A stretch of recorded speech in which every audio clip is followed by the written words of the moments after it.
Hello everyone, இன்றைக்கி பார்த்தீங்கன்னா இட்லி பொடி ஃப்ரெஷ்ஷாக வந்து நான் அரைக்க போகிறேங்க. இட்லி பொடி பார்த்திங்கன்னா ஆல்மோஸ்ட் எல்லா பொடியுமே காலி ஆயிடுச்சு. ஒரே ஒரு பருப்பு பொடி 100 கிராம்ஸ் இருக்குது. மீதி எல்லாமே வந்து சோல்ட் அவுட் ஆயிடுச்சு. ரொம்பவே நன்றிங்க அதுக்கு. ஃபர்ஸ்ட் வந்து நான் இட்லி பொடி பண்ண போகிறேன். ஏன்னா இது வந்து கம்மியான குவான்டிட்டியில் தான் பண்ண போகிறேன். ஸோ ஃபஸ்ட்டு இதை பண்ணிடலாம் அப்படின்னு சொல்லிட்டு. ஏன் கம்மியாக பண்ணுறேன்னா, முடிஞ்ச அளவுக்கு எல்லாமே ஃப்ரெஷ்ஷாக கொடுக்கணும். ஒரு 2 நாளில் நான் வந்து டெலிவரி பண்ணுற மாதிரி, லைக் நான் இன்றைக்கி பண்ணுறேன் அப்படின்னா நாளைக்கு நாளானிக்குள்ளே அதை முடித்து நான் டெலிவரி பண்ணுற மாதிரி தான் பிளானு.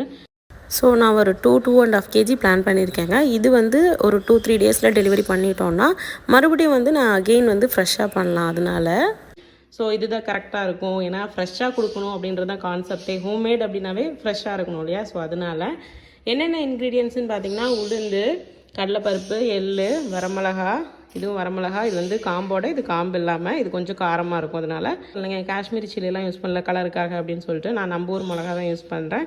அதுக்கப்புறம் வரமல்லி, மிளகு,